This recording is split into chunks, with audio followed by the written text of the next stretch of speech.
খালেদ সাহেব বলে আইবি কে, আমি যদি কথা কই সেটা অনেক বাড়তি কথা হইব। অনেক সময় আমরা সামনে টাইটেল দেখা লাগায়, এটা বেশি দেখা যায় টাইটেল ব্যক্তির থেকে শুরু হয়ে যায়। এখন এই কারণে আমি আর ওনার পরিচয় মানে খাটো করে খালেদ সাহেব বললে আইবি কারে কয়, এটা শুধু বাচ্চাকে জিজ্ঞাসা করতে হবে। এদিন এক বাসাত খাইতে গেছি, তো ওনার দুই ছেলে বলে, একটা বলে হয় আনসার হইব, একটা বলে হয় আইবি হইব। বাচ্চাও হয় আইবি হইতো, আইবি আর কেমনে ছিলাম। বর্তমান সারা বাংলাদেশে যুবকদের অহংকার, মানুষের মৃত মানুষের দিলকে আবার তিনি জিন্দা করে তোলে। সেগুলো হাদিস হযরত মাওলানা মামুনুল হক সাহেব এখানে রেডি আছেন। আল্লাহ হার গুলেরা রঙেরা দিগলাস, প্রত্যেকটা গুলের রং এবং গ্রান এবং রং ভিন্ন। তো আরেকজন আছে একটা দিল মাটির মতো নরম করে আমরা ছাড়বো, খালেদ সাহেব আইবি। একজন একটা গরম করে চিন্তা করে তুলবো, আর একজন এই জায়গার মধ্যে একবারে চাষাবাদ করে ছাড়বো।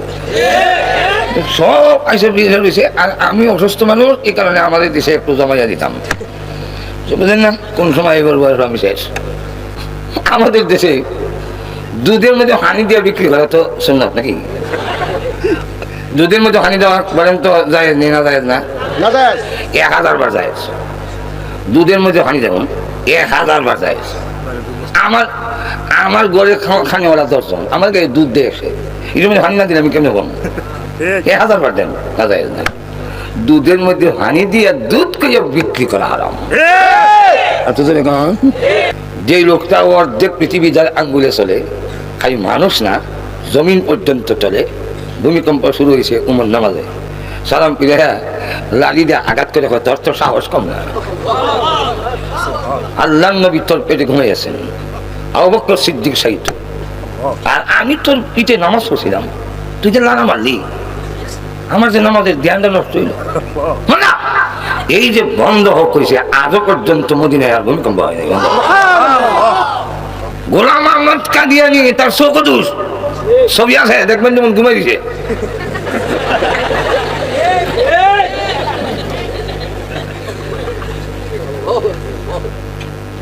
এই জন্যে মুসলিম কান্তিগুলো তাকে দাজ্জাল, কাজ্জাব, ভণ্ড, মিথ্যক, ইংরেজদের বানানো নবী যেরকম ঠিক না। বাকি আছে আমাদের বাংলাদেশে অমুসলিম ঘোষণা করা। তবে জেনে দেখেন, পাকিস্তানে ঘোষণা হওয়ার আগে 10,000 লোক শহীদ হয়েছে। রাসূলের যুগেই একটা দাবি করছিল, যার নাম মুসাইলামাতুল কাজ্জাব। তাকে দমন করতে গিয়ে কোন যুদ্ধে এত সাহাবী শহীদ হয়নি। 12,000 সাহাবী শহীদ হয়েছেন মুসাইলামাতুল কাজ্জাবরে খতম করতে গিয়ে। আমাদের দেশে খালি কিছু চিৎকার দিয়া, কিছু নারায়ে তাকবীর, আর কিছু গরম করে কাদিয়ানীদেরকেও মুসলিম ঘোষণা করানো যাবে না। সিধা আঙ্গুলে কি উঠে না, এটা বেয়া কথা। এখন ঠিক কিনা? কিছু রক্ত দিতে হবে, জীবন দেওয়া লাগলে জীবনে দেওয়া লাগতে পারে। এখন ঠিক কিনা? আমরা আল্লাহর রাসূলকে আমাদের নিজের জানের চাইতে বেশি মহব্বত করি, ঠিক না?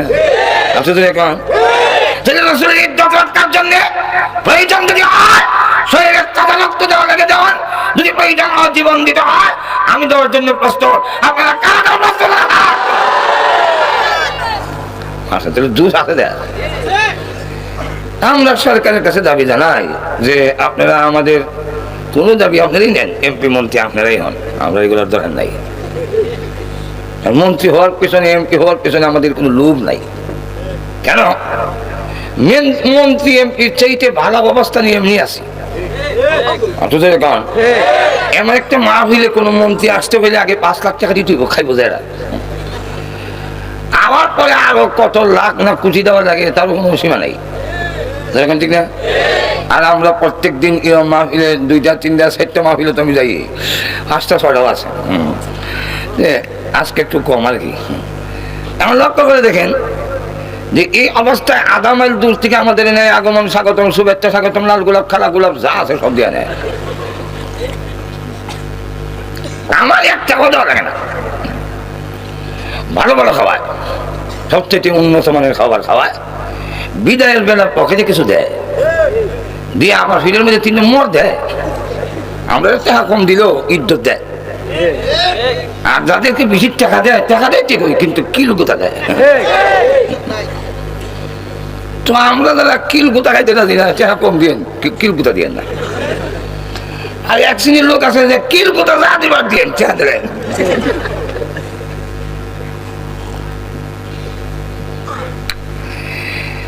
লক্ষ্য করে দেখেন, এরকম বহু লোকের বক্তব্য আমি শুনছি, আসলে কিন্তু অন্য আচরণ ভালো করে না, কিন্তু টাকাটা বেশি দিচ্ছে। উনি বলছেন এলাকার লোকেরা আমার সাথে সুন্দর আচরণ করিয়াছে, এর অর্থ টাকা বেশি দিচ্ছে। এখন ঠিক না? তো আমরা আবার বলে দিয়ে আসি, আমাদেরকে যখন বলে কিছু দিতে পারে না, হুজুর ফিরে 3 মোট দেয়, আমরা এই সময় বলে দিই না, গতবার থেকে এবার ভালো দিচ্ছেন, খারাপ দিচ্ছেন না। মন্ত্রী হওয়ার শখ, এমপি হওয়ার শখ আমাদের নাই, আপনারাই হন। একজনে বলতে ফজরের সময় মানে সেন্টারকে বই থাকবা, কারণ উনি নতুন এসে তো লাইনি, উনি আর জানেন না যে তাহাজ্জুদ নামাতে আসে। বলে আরেক নেতা কই দিছে যে উনি, ওই নেতা যখন বলছে ফজরের সময় তোমরা থাকবা, আরেক নেতা কই দিছে তাহাজ্জুদের সময় কাম ছেড়ে দেয়, যাক তাহাজ্জুদের সময় শেষ। তো আমরা বলি যে সব নেন, আপত্তি নেই, কিন্তু একটা দাবি রাখেন, কমের পক্ষে পার্লামেন্টে আইন করেন যে আমাদের নবীকে যারা শেষ নবী মানবে না তারা মুসলমান নয়। এই জন্যে সামনের দিকে যাই, এই অবস্থায় যে আল্লাহ রাব্বুল আলামিন কার গঠন কি হবে, আঙ্গুল করা হবে, নাক কেমন হবে, এটার মধ্যেও কোনো প্রেসিডেন্ট, কোনো মন্ত্রী, কোনো এমপি, কোনো পীর আউলিয়া নবী কারো কোনো হাত নাই। আল্লাহ বলেন হুয়াল্লাযী ইউসাউইরুকুম ফিল আরহামি কাইফা ইয়াশা।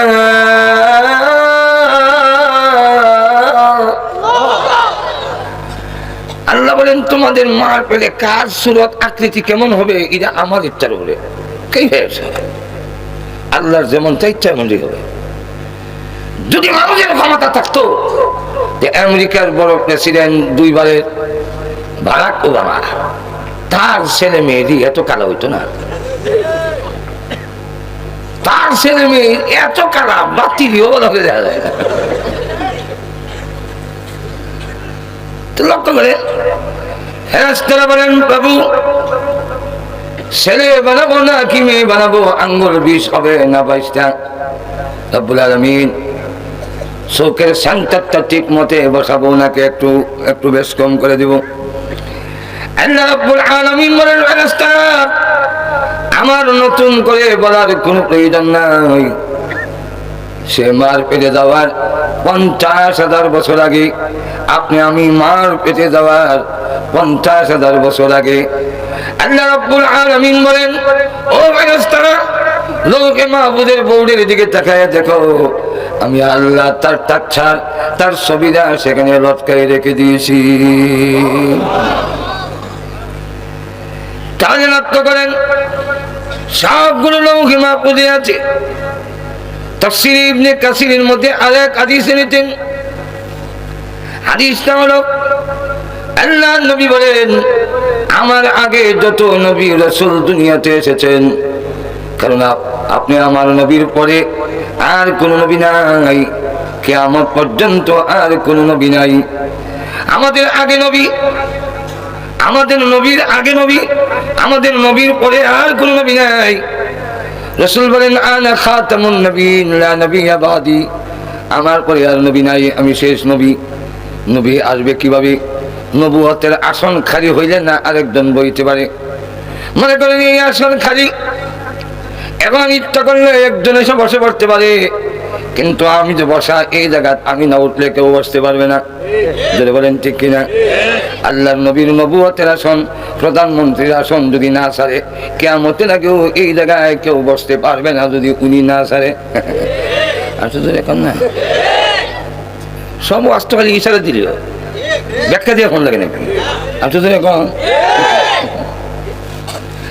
ভাই আমার লক্ষ্য করে দেখেন আমাদের নবীর নবুয়তের আসন কিয়ামত পর্যন্ত খালি নাই, এটার মধ্যে কেউ নবী হইয়া এসে বসার মতো কোনো সুযোগ নাই।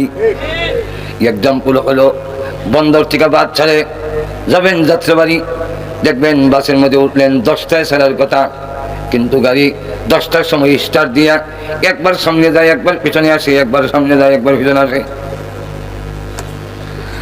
আপনি বলেন টাইম হয়েছে না, টাইম হয়েছে ফ্যাশন ধরেছে, তখন বললো 15 মিনিট পরে ছাড়বি। আপনি বললেন ঠিক আছে তাহলে আমি নিচে নেমে একটা কাপ চা খেয়ে আসি। আপনি যদি সিট থেকে নেমে যান, সিটটা খালিবে অন্য আরেকজন বসার মতো সুযোগ আছে কি নাই? আপনার সিটটা হারাইবার সম্ভাবনা আছে কিনা? একটু আস্তে করেন, একটু জোরে বলেন, আস্তে করে জোরে জোরে করে জোরে। ও ভাইরা লক্ষ্য করে দেখেন, তখন করে কি লোকটা যখন নেমে যায় তার এই জায়গার মধ্যে 2টা ব্যাগ রেখে যায়। যখন লোকটা চলে গেল সিটের মধ্যে 2টা ব্যাগ রেখে, এবার বলেন সিটটার মধ্যে লোক আছে কি? বুঝা কয়েন, আর আমি যারা দেখি ওইটা উত্তর দেন। লোক আছে? লোক নাই, কিন্তু খালি আছে। কেন খালি নাই? ব্যাগ আছে। ঠিক তেমনি ভাবে আল্লাহর নবী বলেন তারাকতু ফীকুম আমরাইন লান তাদিল্লু মা তামাসসাকতুম বিহিমা কিতাবাল্লাহি ওয়া সুন্নাতি রাসূলি ওয়া ফি রিওয়ায়াতিন সুন্নতি ওয়া ফি রিওয়ায়াতিন সুন্নাতি নবী। আমার লক্ষ্য করে দেখেন, আল্লাহর নবী বলেন আমি চলে যাই, আমার জায়গায় 2টা ব্যাগ রেখে যাই।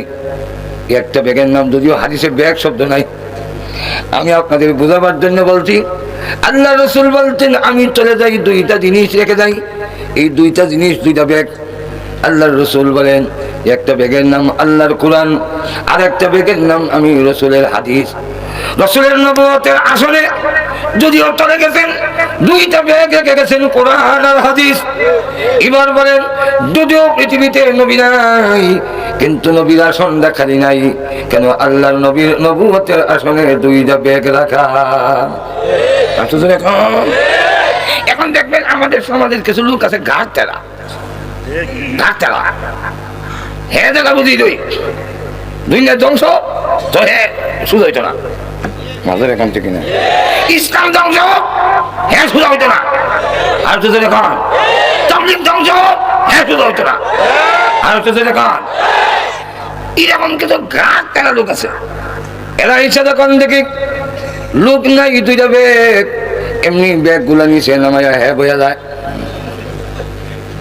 ঠিক না? আপনি যদি এসে বলেন ভাই সিটটা তো আমার, তখন সে বলে কই আপনার নাম তো লেখা নাই।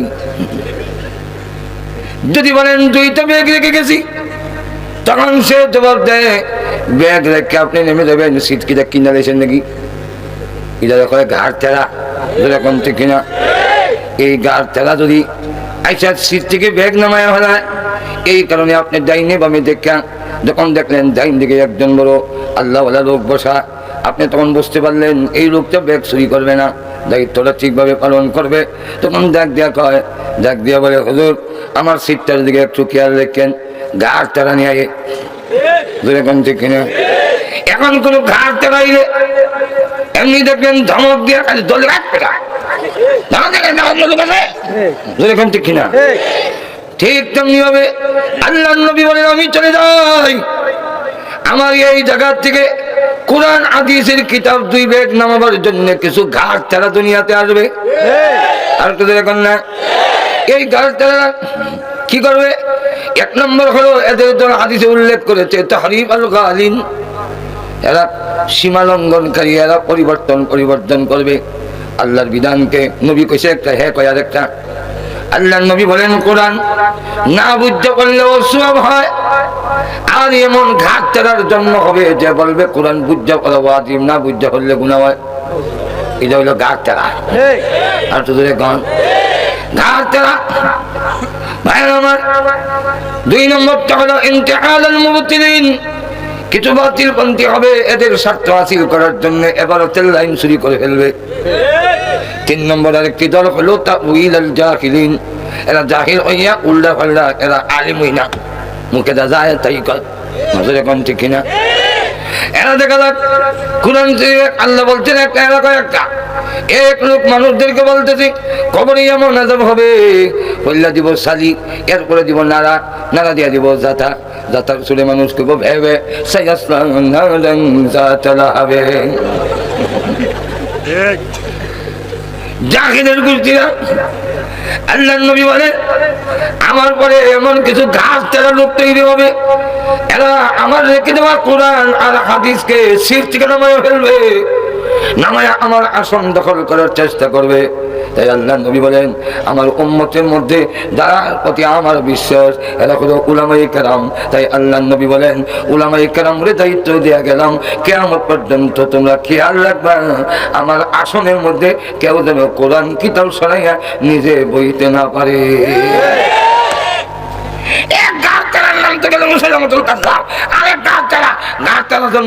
গোলাম মোহাম্মদ কাদিয়ানি, এরপরে গোলাম মোহাম্মদ কাদিয়ানি নামে ঘাট তেরা, জওয়ান বাউগির নামে ঘাট তেরা, আত্মশীল নামের ঘাট তেরা, মাইক বন্দরের নামে ঘাট তেরা, সর্বশেষ ঘাট তেরা হলো মাওলানা সাহেব।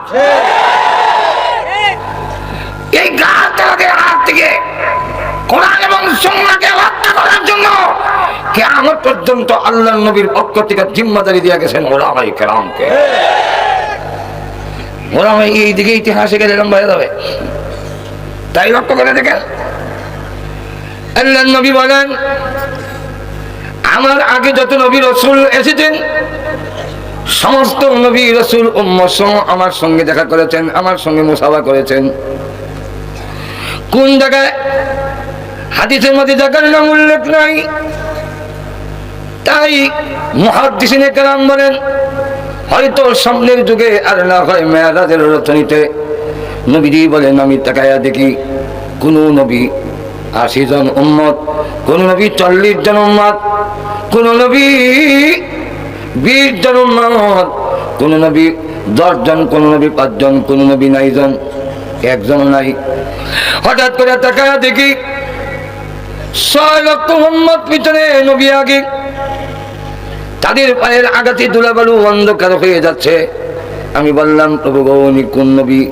আল্লাহ জানাইয়া দিলেন উনি হলেন বনি ইসরাঈলের জলিলুল কদর পয়গম্বর হযরত মূসা আলাইহিস সালাম। 6 লক্ষ উম্মত নিয়ে আসতেছে। আল্লাহর নবী বলেন আমার চেহারাটা মলিন হয়ে গেল, প্রভু এত উম্মত তো কিয়ামতের দিন আমার হবে না। মূসা নবী উম্মতের দিক থেকে শ্রেষ্ঠ নবী হবে। আল্লাহ তখন ডাক দিয়ে বলেন ওগো নবী চেহারা মলিন করেন না, আপনার কি পরিমাণ উম্মত হবে, কে কে আপনার উম্মত হবে আমি আল্লাহ আপনাকে এখনই দেখাইয়া দিচ্ছি। লৌহে মাহফুজের মধ্যে তাদের ছবি লটকানো আছে। আপনি একটু ডান দিকে মাথা ঘোরান। নবীজি স্বপ্নের মধ্যে মাথা ঘোরালেন, ডান দিকে তাকাইয়া দেখেন শুধু মানুষ আর মানুষ, মানুষের কারণে ডান দিকে আসমান দেখা যায় না। আল্লাহ বলেন ও নবী বাম দিকে তাকান। নবী বলেন আমি আবার বাম দিকে তাকাইলাম, তাকায় দেখি শুধু মানুষ আর মানুষ, মানুষের ভিড়ের কারণে আমার বাম দিকের আসমান দেখা যায় না। আল্লাহ বলেন ও নবীজি উপর দিকে তাকান। আমি উপর দিকে তাকাইলাম, তাকায় দেখি শুধু মানুষের মানুষ, মানুষের ভিড়ের কারণে উপরের আসমান দেখা যায় না। আল্লাহ তখন ডাক দিয়ে বলেন ও নবী মূসা নবীর মাত্র 6 লক্ষ উম্মত দেখে আপনার চেহারা মলিন হয়েছিল। আপনার ডাইনে বামে উপরে 6 লক্ষ নয়, 6 কোটি নয়, অসংখ্য অগণিত মানুষ যা দেখলেন সবগুলো হবে আপনার উম্মত। তাই আল্লাহর নবী বলেন লৌহে মাহফুজের মধ্যে লেখা আছে, সেখানে আল্লাহ কোরআন নাযিল করলেন। প্রথমে আল্লাহ পাক কোরআনে বলছেন বিভিন্ন আয়াতে, সব কোরআন তার টাইম নাই, আয়াত কিছু কিছু শেষ দেব। আল্লাহ বলেন এক জায়গায় ইন্নাহু লাকুরআনুন কারীম ফি কিতাবিম মাকনুন لا يمسه إلا المطهرون إنه لقرآن كريم নিশ্চয় সম্মানিত কোরআন ফি কিতাবিম মাকনুন সংরক্ষিত কিতাবে রাখা, লৌহে মাহফুজে রাখা, এবং লা ইয়ামাসসুহু ইল্লাল মুতাহহারুন অপবিত্র অবস্থা কেউ স্পর্শ করতে পারবে না। আল্লাহ পাক ডাইরেক্ট রাসূলের কাছে নাযিল না করে আবার লৌহে মাহফুজে রাখলেন কেন? এর কারণ হলো কিয়ামত পর্যন্ত এই কোরআনের একটি নকতা জের জবর কেউ পরিবর্তন করতে পারবে না। আবেদকে যদি জবাই করা হয়, আবেদদেরকে যদি ধরে ধরে নিয়ে জবাই করে ফেলে এবং আমাদের দেশের সাবানো কোরআনগুলো যদি আগুন দিয়ে জ্বালায় দেয় দিতে পারে, হাফেজকে হত্যা করতে পারবে, কিন্তু কোরআনের আলো নির্বাপিত করতে পারবে না। এমন জায়গায় আল্লাহ কোরআন রাখছেন। আব্দুল গাফফার সাহেব মুফাসসির কোন আব্দুল গাফফার সাহেব রহমাতুল্লাহ আলাইহি ছিলেন, নাম শুনছেন কিনা জানি না। তো আমরা ঢাকা থাকতে ওনার ওয়াজ শুনতাম, তো উনি একটা এক্সাম্পল দিত। একটা ছেলেরা আনছে একবারে গ্রাম এলাকার থেকে বাসায় কাজ করার জন্য। তো এই ছেলেটা জীবনের কারেন্ট দেখে নাই। তাকে তার মালিক বলছে এই লাইটটা অফ কর, এই টেবিল ওইটা লাইটও ফু দেয় বাল্বের কাছে গিয়ে ফুর আওয়াজ না। মালিক মিলে গায়ে কি করো, কই লাইট নিবাই, তো ফু আসকে না কেন মিলে এইভাবে তুই নিবাইছি, সারা জীবনে তুই এইভাবে নিবাই দাও খালি ভাই যা, এটা কি তোর মার কেরোসিনের বাতি হয়েছ, ওই সুইচটা টিপ দেয়, তুই চিপ দিছে এখন লাইট নিবে গেছে। এখন সে মহাচিন্তায় পড়ে গেল, সারা জীবন যেখানে আগুন সেখানে হইলাম, এখন নারায়ণগঞ্জ ঢাকা এসে দেখি বাতি চলে এখানে সুইচ হইল আর এখানে বুঝলাম না, মাথার ধরে না। ঠিক তেমনি হবে বাতির জ্বরে আপনাদের এই নারায়ণগঞ্জের বন্দরে মাদ্রাসাতুন নূর আল ইসলামিয়ার মধ্যে, কিন্তু সুইচটা এখানে নয়, সুইচটা বঙ্গভবনে নয়, সুইচটা কিন্তু আমাদের সংসদে নয়, সুইচটা হলো লৌহে মাহফুজে। কিয়ামতের আগেও কেউ স্পর্শ করতে পারবে না, কোরআনের আলো কেউ নিভাতে পারবে না। কোরআনের আলো নিভানোর জন্য যদি ফু দেয়, এই বাল্বের মধ্যে ফু দিলে তো নিত্যই না, যদি কেউ আঘাত করে তখন বাল্বের গ্লাস ভেঙে এখান থেকে আগুন বিস্ফোরিত হয়ে তার দাড়ি মুখ কাপড় চোপড় ফুইলে যেমন সার কালবো, কোরআন যারা নির্ভাবিত করার জন্য এসেছে এবং যারা আসবে পুরে সাই খায় হবে, কোরআন নিভাতে পারবে না। আল্লাহ রাব্বুল আলামিন সেই লৌহে মাহফুজে কোরআন দিয়ে রেখেছেন, সেখানে 30 পারা কোরআনের প্রথম সূরার নাম সূরাতুল ফাতিহা, সর্বশেষ সূরার নাম সূরাতুন নাস, প্রথম আয়াত আলহামদুলিল্লাহি রাব্বিল আলামিন, শেষ হলো মিনাল জিন্নাতি ওয়ান নাস। কিন্তু আপনি আমার নবীর কাছে এইভাবে নাযিল হয় নাই। আমাদের আপনি আমার নবীর কাছে আল্লাহ রাব্বুল আলামিন যে কোরআন নাযিল করেছেন, এটা সিরিয়াল মেনটেন করে নয়। যখন যেই আয়াতের দরকার হয়েছে, যখন যেই সূরার প্রয়োজন হয়েছে, এইভাবে আল্লাহ পাক নাযিল করেছেন। প্রথম নাযিল করেছেন সূরাতুল আলাক, ইকরা বিসমি রাব্বিকাল্লাযী খালাক। এই আয়াত থেকে শুরু হলো, শেষ হয়েছে ওয়াত্তাকু ইয়াওমান তুরজাউনা ফীহি ইলাল্লাহ। সূরাতুল বাকারা 281 নম্বর আয়াতের মাধ্যমে সমাপ্তি করা হলো। তাহলে কোরআন নাযিল হয়েছে অবাস্তব প্রেক্ষিতে, যখন কোনো প্রশ্ন করেছি অথবা কোনো ঘটনা ঘটেছে, ওই ঘটনার বর্ণনা দেওয়ার জন্য যেখান থেকে এই সূরা নাযিল করার এভাবে নাযিল করেছেন। কিন্তু যখন লিপিবদ্ধ করা হয়েছে, আল্লাহর পক্ষ থেকে জানিয়ে দেওয়া হয়েছে লৌহে মাহফুজকে যেন ফলো করা হয়। তাহলে আল্লাহ পাক কোরআন 3 জায়গায় 3 ভাবে লিখেছেন। লৌহে মাহফুজে নূরের কলম দিয়ে লিখে সংরক্ষণ করেছেন। হাফেজের সিনার মধ্যে সেখানে আল্লাহ কুদরতি খালি দিয়ে লিখেছেন। কাগজের কোরআনে দুনিয়ার খালি দিয়ে লেখা হয়েছে। 3 জায়গায় কোরআন এক অবস্থায় আছে। লৌহে মাহফুজের শুরু আলহামদু, শেষ হলো মিনাল জিন্নাতি ওয়ান নাস। আমাদের কোরআন কাগজের কোরআনের মধ্যে আলহামদু, শেষ হলো মিনাল জিন্নাতি ওয়ান নাস। হাফেজের সিনার মধ্যে আলহামদু প্রথম, শেষ হলো মিনাল জিন্নাতি ওয়ান নাস। আল্লাহ 3 জায়গায় মিলে রেখে দিয়েছেন। কিয়ামত পর্যন্ত কোরআনের একটা নক্তাও কেউ পরিবর্তন করতে পারবে না। আর শুধু এই জন্য লক্ষ্য করে দেখেন, আমরা চ্যালেঞ্জ করি, বিশ্বের কোথাও কোরআন শরীফ ছাড়া কোন ধর্মগ্রন্থের একজন হাফেজ বের করে দিতে পারবে না। কেন পারবে না? যেই কিতাব যেই ভাষা না দিলে সেই ভাষাই নেই। তাওরাত কিতাব না দিলে সে ইব্রানি ভাষা, হিব্রু। বর্তমান তাওরাত যাদের কাছে আছে হিব্রু ভাষাই নেই। ইনজিল কিতাব নাযিল হওয়ার সময় নাযিল হয়েছে সিরিয়ানি ভাষায়। এখন ইংরেজদের কাছে যে কিতাব আছে সিরিয়ানি ভাষার অস্তিত্ব নাই, ইংলিশ আছে। দাউদ নবীর কাছে যে ভাষা নাযিল হয়েছিল এই ভাষার নাম ইউনানি। দাউদও নাই, ভাষাও নাই, কিতাব নাই, যেরকম ঠিক না।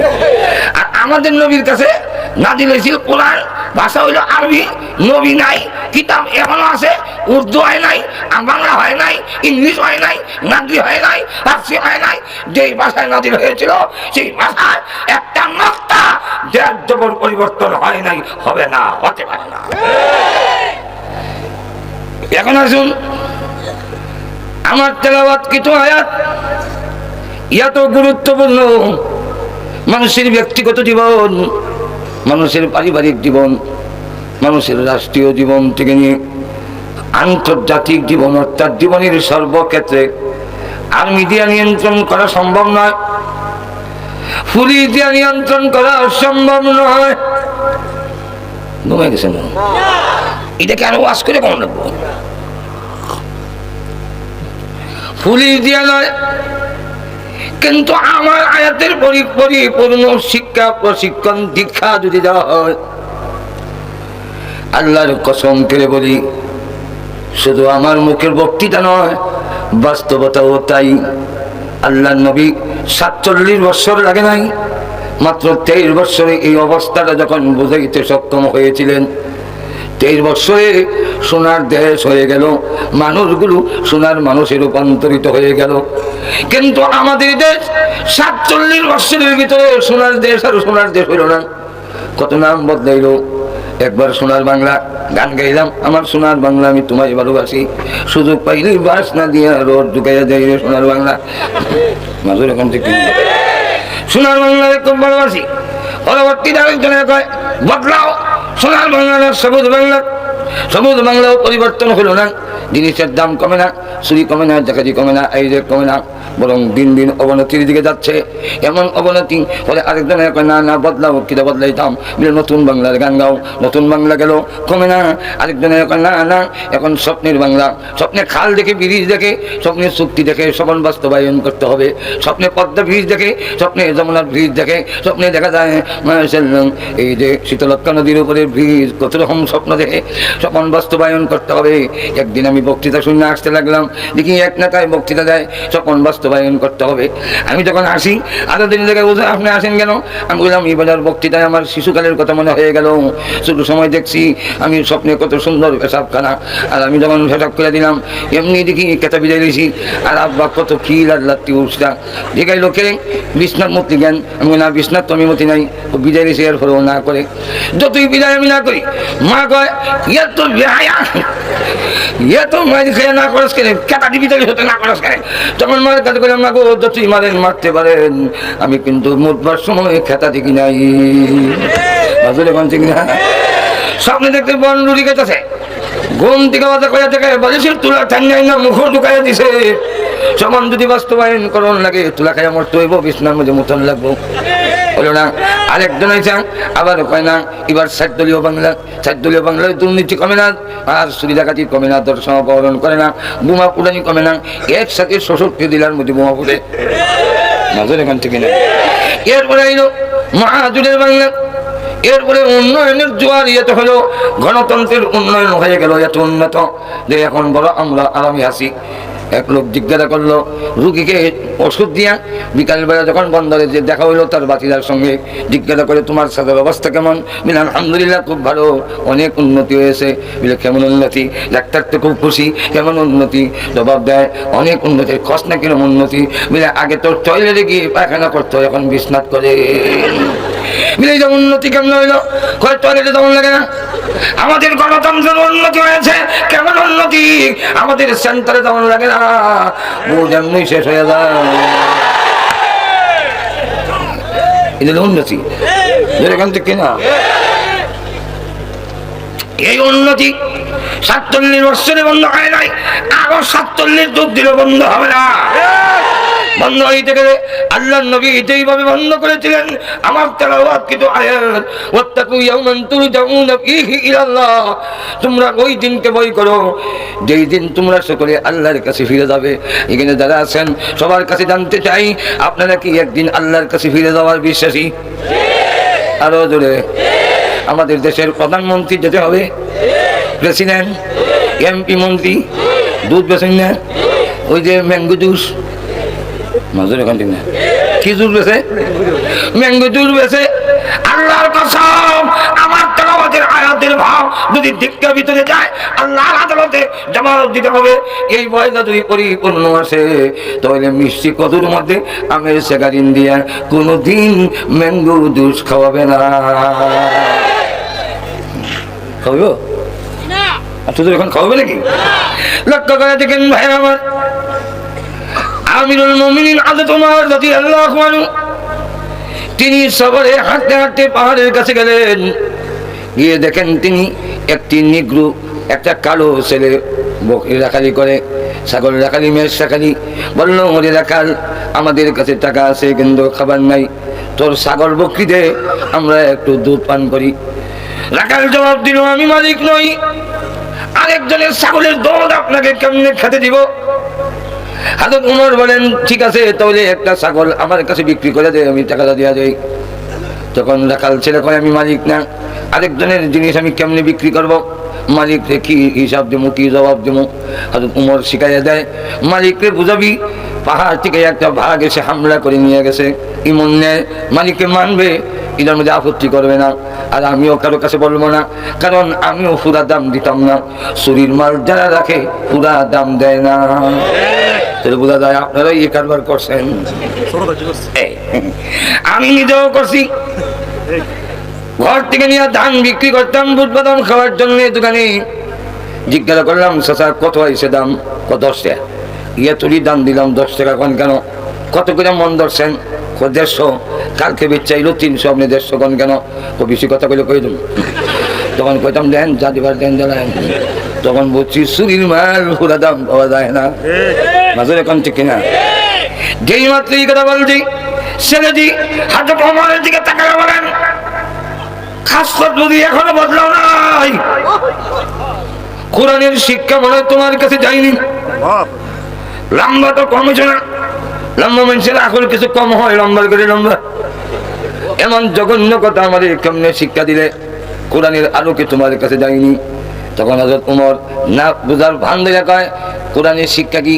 হযরত ওমর বলেন, কোরআনের শিক্ষা হলো ওয়াত্তাকু ইয়াওমান তুরজাউনা ফীহি ইলাল্লাহ, আল্লাহর কাছে ফিরে যেতে হবে, ওই দিন আমার আল্লাহর দরবারে জবাবদিহি করতে হবে। আমি আজকে না হয় মালিককে বাকি দিয়ে দিলাম, কিয়ামতের দিন আল্লাহর কাছে কি বলবো? তাই আমি পারবো না ছাগল এইভাবে বিক্রি করতে। হযরত ওমর বলেন, চিন্তা মানে আমি কারা কেমনে? হযরত ওমর বলেন, আমার নাম ওমর ইবনুল খাত্তাব। এমনি ছেলেটা সব বলে লা ইলাহা ইল্লা আনতা সুবহানাকা ইন্নী কুনতু মিনাজ জালিমিন। মাবুদ, একদিন মরতে হবে এই বিশ্বাস আমার আছে, কিন্তু এই সমাজে মরণ এটা তো জানতাম না গো মাবুদ। কারণ ওমর যেই লোকটার নাম শুনলে রোম পারস্যের সম্রাটেরও বাড়িঘর ছেড়ে দেয়, ভয়ে টয়লেটও আসে আসায়। যেই লোকটা রাস্তা থেকে আল্লাহর নবী বলেছেন এই রাস্তা দিয়ে আমি ইবলিশও যায় না, আর আমি তার সামনে বললাম খাসলত বদলাও নাই, লম্বা করে লম্বা, এখন আমার অবস্থা কি হবে? ভাইরা আমার, হযরত ওমর মুস্কি হাসি দিয়া বলেন, রাখাল রে, ভয় পাইবি না, ভয় করিস না, আমি পরিচয় দিতাম না। কেন দিয়েছি জানিস নি? তোর ব্যবহারে আমার অন্তরটা আনন্দে ভরে গেছে রে, আমি আর গোপন থাকতে পারি নাই, পরিচয় দিতে বাধ্য হয়েছি। কিসের আনন্দ? ওরে রাখাল, আমার রাখাল ছেলের কাছেও, এই দেশে রাখালের কাছেও যখন কোরআনের শিক্ষা পৌঁছে গেছে, পুলিশ লাগবে না, রাখাল আর চুরি করবে না। আমরাও আল্লাহর কসম করে বলি, 47 বছরে দুর্নীতি বন্ধ হয় নাই, আবার 47 গেল বন্ধ হবে না, যতদিন পর্যন্ত আমাদের দেশে প্রতিটি ঘরে ঘরে কোরআনের তালিম শিক্ষা না পড়বে, বন্ধ হবে না। যেদিন আমাদের দেশের প্রতিটি করে করে কোরআনের শিক্ষা পৌঁছে যাবে, এই দিন দেশের দুর্নীতিও বন্ধ হয়ে যাবে। লক্ষ্য করে দেখেন, আমাদের দেশে দুর্নীতি তো বন্ধ করতে পারি না, শেষ পর্যন্ত হয়তো এই কথার উপরে উনার পথ গেছে, উনি বলতে বাধ্য হয়েছে যে গোস্ত খাইবা ঠিকই, আমিও খাই, তোমরাও খাও, তবে সহনীয় পরিমাণে খাই। ঘুমাই গেছেন কেন? কি অসুবিধা দিতেছে? এটা কি আমার আমার মনের কথা? তোমার আমার বন্ধ হয় না। আমাদের দেশে দুধের মধ্যে হানি দিয়ে বিক্রি করে তো শুনলাম নাকি? দুধের মধ্যে হানি দেওয়া বলেন তো যায় না যায় না? 1000 বার যায়। দুধের মধ্যে হানি দেব 1000 বার যায়। আমার ঘরে খানে ওরা 10 জন, আমার গায়ে দুধ দিয়ে এসে এর মধ্যে হানি না দিলে আমি কেমন পাবো? 1000 বার দেন না যায় না। দুধের মধ্যে হানি দিয়ে দুধ করে বিক্রি করা হারাম। আমরা দেখে দুধের মধ্যে হানি দেয় বিক্রি করা। উমর নিষেধ করছেন, তো রাত্রে আবার নিষেধ করে আবার পরীক্ষা করে। এক ঘরের দরজা খুনার দিয়ে দাঁড়াইছে, গোয়ার পাড়া। তা হযরত উমর রাদিয়াল্লাহু আনহু শুনে মা তার মেয়েকে কয়, আজকে দুধ কদ্দুর দিলে গো আমাদের ছাগল বকরি? সাইছে আরো সাইসের পানি মিশিয়ে দেয়, তাইলে আমরা ডাবল হয়েছে। মেয়ে না না, উমর নিষেধ করছেন। মা আমার মেয়েটা স্মার্ট হইল না। আমাদের দেশে মেয়ে যদি খুব গুনার কাম করতে পারে তা আমরা কই আমার মেয়েটা খুব স্মার্ট। স্মার্ট তো যাক, স্মার্ট কাঠ লইতাছে, যার নামের কাঠ লইতাছে এই খবর নাই মজুর এমন থেকে না এমন লক্ষ্য করে দেখেন। তো বলতেছে উমর কি তোর ঘরে কোনার দাঁড়িয়ে রয়েছে দেখতো? মেয়ে জবাব দেয়, মা উমর যদিও দাঁড়ায়নি, উমর যেই আল্লাহকে ভয় করে আমিও সেই আল্লাহকে ভয় করি। উমর না থাকলেও এখানে আমার আল্লাহ আছেন, তিনি দেখতেছেন, আমি পারবো না। আর আমরা দেশে ইয়া আল্লাহ পানি তো জাগে এরপরে দুধ দেয়। তো জিজ্ঞাসা করে কি করতেছেন এটা?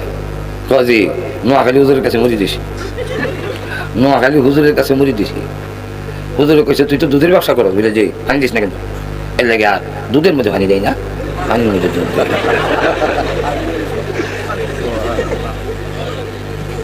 তাই যেই দিনটা ভয় করো সেই জায়গার যাওয়ার আমার টাইম নেই। আমরা আপনাদের সামনে তুলে ধরতাম, ওয়াত্তাকু ইয়াউমা, ওই দিনটিকে ভয় করো। কোন দিন? যেদিন তোমরা তুরজাউনা ইলাল্লাহ, তার কাছে তোমরা ফিরে যাবে। এই দিনটা কোন দিন? যেদিন আমরা আল্লাহর আদালতে দাঁড়াবো। এটার অবস্থা কি এটা আমরা যদি বুঝাইতে পারতাম, আর এই বোধটা যদি আমাদের ভিতরে আসে, তাহলে যারা দায়িত্বশীল তারাও জনগণের সম্পদ কোনোদিন চুরি করবে না। আমিরুল মুমিনিন হযরত ওমর সাধারণ বেশে রাস্তা দিয়ে যাচ্ছেন, তো একজন বুড়ির সাথে দেখা। আসসালামু আলাইকুম। ওয়ালাইকুম। বুড়ি মা দেশের যে রাষ্ট্রপ্রধান আমিরুল মুমিনিন ওমর, লোকটা কেমন? বুড়ি বুঝতে পারছে না এই লোকে ওমর, কারণ কাপড়ের জামার মধ্যে 18টা তালি, একটা রাষ্ট্রপ্রধানের গায়ের মধ্যে এত তালি, কঙ্কাল, গোস্ত নাই। আমরা দেশের মন্ত্রী এমপিরা ফট হওয়ার পরে এই দিকটা গোস্তের ফুটনা নামে, আর উমর একবারে কঙ্কাল। কেমনি চিনবে? কোনো সিকিউরিটি গার্ড নেই, কিছু নাই। তো বুড়ি কয় লোকটা ভালো না, লোকটা ভালো না। হয়তো উমর জিগায় লোকটা ভালো না কেন, কি অসুবিধা? মহিলা কয় লোকটা দেশের জনগণের দায়িত্ব নিছে, অন্ন, বস্ত্র, বাসস্থান, শিক্ষা, চিকিৎসা, বিচার ব্যবস্থায় ইনসাফ, এই মানুষের মৌলিক অধিকারগুলো দিবে, মানুষের খাওয়ান দিব, এই দায়িত্ব সে নিছে, নেওয়া ফরজ দেওয়া। কিন্তু আমার ঘরে যে খাওয়ান নাই, লোকটা খবর নিছে নি? আপনার ঘরে যে খাবার নাই এটা উমর যে জানাইছে নি? বুড়িটা কয় কিটা, তুমি তো মোরক্কো দেখা যায়, উমরের দেশে থাকো, কিছু হাদিস পড়তেন না? সুবহানাল্লাহ, আসতে করবেন না, জোরে করবেন। এই বলে মুরুক্কো বেটা হাদিস পড়তেন না? ও কি হাদিস? রসুলের রেখে যাওয়া সকল হাদিস সামনে রাখলে একটা হাদিসও নাই জনগণ সরকারে তার অভাব অনটন কথা জানাইও এই নির্দেশ রসুলের এক হাদিসও নাই। বরং রসুল বলছেন যারা দায়িত্ব নিবা তোমার অধীনস্থ লোকদের খবর নিবা খাওয়ান আছে কি নাই। আর তুমি আমাদের কো আমি জানাইতাম উমরে, আর আমার জানাইবার অর্থ দরকার থাকি দুনিয়াতে না হয় একটু কষ্ট করবো, আমি একটু ক্ষুধার্ত থাকবো, কিন্তু ওই দিন যেই দিন ফিরে যাবে উমর আল্লাহর আদালতে, আর আমি যখন বিচার দেবো আল্লাহর করে, ওই দিন উমরে বুঝবো না কয় মন দানে কয় মন চাউল হয়। হযরত উমরের সারা শরীরে কাঁপানো বইল, বুড়ি কয় কি? এই মুহূর্তে রাস্তা দিয়ে যাচ্ছেন হযরত আলী রাদিয়াল্লাহু আনহু একজন সাহাবী, তারা আমিরুল মুমিনের পাশে দিয়ে যাচ্ছেন, সালাম দিবেন না? তো সালাম দিয়েছেন আসসালামু আলাইকুম ইয়া আমিরুল মুমিনিন। যেই মাত্র সালাম দিয়েছেন আমিরুল মুমিনিন কইয়া বুড়ি লাভ দেওস, এই দাঁড়াও তোমরা। আমিরুল মুমিনিনকে একটা সালাম দিয়ে দিলা, কোথায় আমির? হযরত আলী রাদিয়াল্লাহু আনহু ভাবলেন বুড়ি তো চিন্তা না, একটু চিনাইয়া দেখ। বুড়িমা, যার সাথে আপনি কথা বলছেন উনি আমাদের আমিরুল মুমিনিন উমর ইবনুল খাত্তাব। বুড়ি কয় লা ইলাহা ইল্লা আনতা সুবহানাকা ইন্নী কুনতু মিনাল জালিমিন। এমনি তো মরে যাবো, বেশি দিন বাকি নাই, কিন্তু আমার মরণ লাগে এইভাবে। আর শুধু এখন না, আরো জোরে বলেন আল্লাহু আকবার।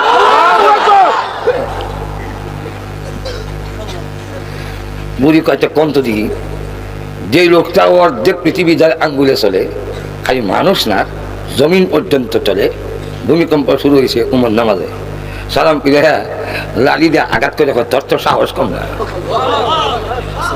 আল্লাহ নবী তোর পেটে ঘুমাইয়াছেন, আবু বকর সিদ্দিক সাহিত্য, আর আমি তোর পিঠে নামাজ পড়ছিলাম, তুই যে লানা মারলি, আমার যে নামাজের ধ্যানটা নষ্ট হইল না। এই যে বন্ধ হোক হয়েছে, আজও পর্যন্ত মদিনায় আর ভূমিকম্প হয়নি। আল্লাহ, যে লোকটার কথা বাতাসে দেড় হাজার মাইল দূরে দেওয়া যায়, টেলিফোন লাগে না। নীল নদী মিশরের গেদিকায় চৈত্র মাসে হিংচি হয়নি, কমে না, আষাঢ় মাসে বাড়ে না, যেখানে আছে এখানে, কিন্তু একসময় শুকিয়ে গেছে। আমর ইবনুল আস তখন মিশরের গভর্নর, শুকিয়ে গেছে, হয় নাই, জনগণকে হয় দেন, বলি দিব মানুষ, মানুষ বলি ধরে না। উমরের কাছে চিঠি রাখলেন, পানি কি ব্যবস্থা?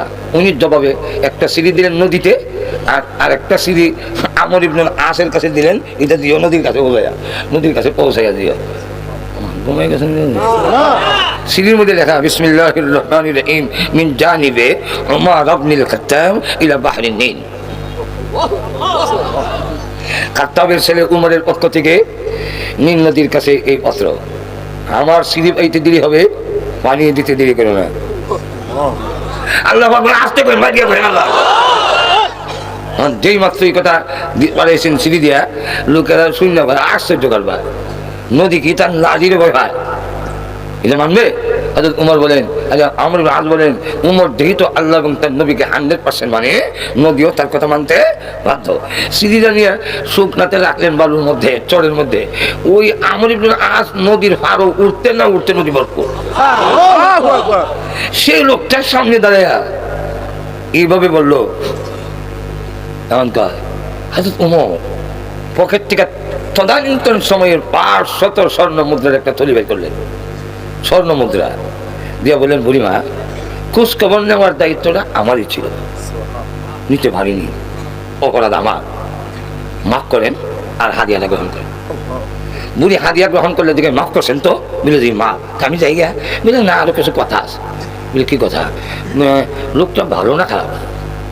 খুব ভালো।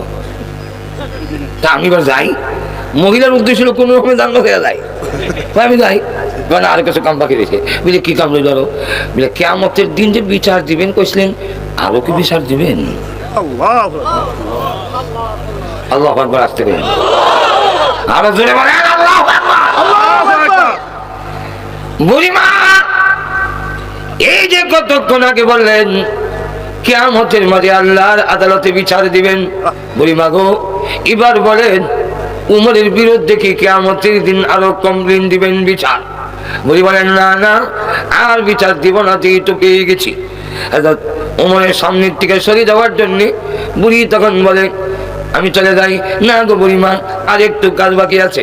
ওই যুগে তখন কাগজ নাই, উদের চামড়া আনলেন, এনে দিয়া বলেন, বুড়িমা ও মা, এই চামড়ার মধ্যে লেখা যায় কিয়ামতের কঠিন ময়দানে উমর ইবনুল খাত্তাবের বিরুদ্ধে আল্লাহর আদালতে আপনার কোনো নালিশ নাই। বুড়ি যখন এটার মধ্যে লিখে দিল কাগজের মধ্যে, তখন ওই উদের চামড়া ইটা নিয়ে রাখলেন বুড়ি তার ফাইলের মধ্যে। হযরত উমর যে কিয়ামতের দিন আল্লাহর আদালতে যদি এই বুড়ি কোনো কমপ্লেন দেয়, আমি বলবো আল্লাহ বুড়ি স্বীকৃতি দিছে যে আমাকে মাফ করছে, তার পাওনা আমি পৌঁছে দিয়েছি। এই হলো ওয়াত্তাকু ইয়াওমান তুরজাউনা ফীহি ইলাল্লাহ। ওই কিয়ামতের দিন আল্লাহ আদালতে যেতে হবে, এই ভয়টা। এমন একদিন একটা দিন আসবে, এমন একটি পরিস্থিতি আসবে যেদিন একটা দিন হবে এই দুনিয়ার হিসাব মতে 50,000 বছরের সমান। আর তো জোরে কম, আরো জোরে বলেন কত লম্বা? শুধু তা না, এই জমিন আয়াদমের তামা। বিজ্ঞানীরা বলেন এই জমিন থেকে সূর্যের দূরত্ব হলো 9,30,00,000 মাইল দূরে। আল্লাহ নবী বলেন, উম্মতেরা রে, ওই দিন সূর্যরা এত কাছে থাকবে, চৌকে সুরমা দিতে গেলে সুরমা দানিতে যে কালি থাকে, সেই কালিরা যুদ্ধলম্ব হবে, মাথা আর সূর্যের মাঝখানে এতটুকু আগ থাকবে। বিজ্ঞানীরা বলেন সূর্যের পাওয়ার হলো ৬০০০ সেলসিয়াস বা সেন্টিগ্রেড। আল্লাহ নবী বলেন কিয়ামতের দিন তার থেকে আরো ৭০ গুণ বাড়াইয়া দেওয়া হবে। ওই কিয়ামতের কঠিন ময়দানে একদিকে নিচের তামার জমিন গরম, অপরদিকে সূর্যের গরম। তারপরে আল্লাহ রাব্বুল আলামিন বলবেন ওয়াজিআ ইয়াউমাইযিন বিজাহান্নাম, জাহান্নামকে নিয়ে আসা হবে। জাহান্নাম আছে কোথায়? জাহান্নাম হলো সাতবক জমিনের নিচে। হাসরের মাঠ কোথায় হবে? এই জায়গায় হবে হাসরের মাঠ। তখন সবগুলো লেভেল হয়ে যাবে। কেউ বলেন বাইতুল মুকাদ্দাস যেখানে, সেখানে হবে আল্লাহর সিংহাসন। কেউ বলেন বাইতুল্লাহ শরীফ যেখানে, এই জায়গায় হবে আল্লাহর আরশ স্থাপন। এই পৃথিবীটা হবে আসরের মাঠ। প্রত্যেকটা মানুষ দুইটা পা রাখতে যতটুকু জায়গা লাগে এতটুকু জায়গা দেওয়া হবে, এর থেকে বেশি নাই। এই অবস্থায় যখন দাঁড়াবেন, শরীরে কোনো কাপড় থাকবে না, উলঙ্গ হয়ে উঠবেন, কোনো জুতাও থাকবে না পায়ে। আল্লাহর নবী যখন বললেন, আম্মা জান আয়েশা বলেন, ইয়া রাসূলুল্লাহ, ইয়া হাবিবাল্লাহ, কিয়ামতের দিন কি আপনার মেয়ে ফাতেমা, আপনার স্ত্রী আয়েশা, তারও কি উলঙ্গ হয়ে দাঁড়াবে? আল্লাহর নবী বলেন, আয়েশা, আমার মেয়ে ফাতেমা, আমার স্ত্রী আয়েশা, তারও কিয়ামতের দিন উলঙ্গ হয়ে আল্লাহর আদালতে দাঁড়াবে। আম্মা জান আয়েশা বলেন, ইয়া রাসূলুল্লাহ, ইয়া হাবিবাল্লাহ, ওই দিনকে আমি যেই হই না কেন, আমি তো বিশ্ব নবীর আদরের স্ত্রী ফাতেমা, বিশ্ব নবীর কলিজার টুকরা ফাতেমা, তার ইজ্জত তো আপনার সাথে জড়িত, আমার ইজ্জত তো আপনার সাথে জড়িত। আমরা যদি কিয়ামতের দিন উলঙ্গ হই, আপনার কি অসম্মান হবে না? আল্লাহর নবী বলেন, আয়েশা, তুমি ভাবতেছো একজন আরেকজনকে দেখবে এই জন্য লজ্জা হবে?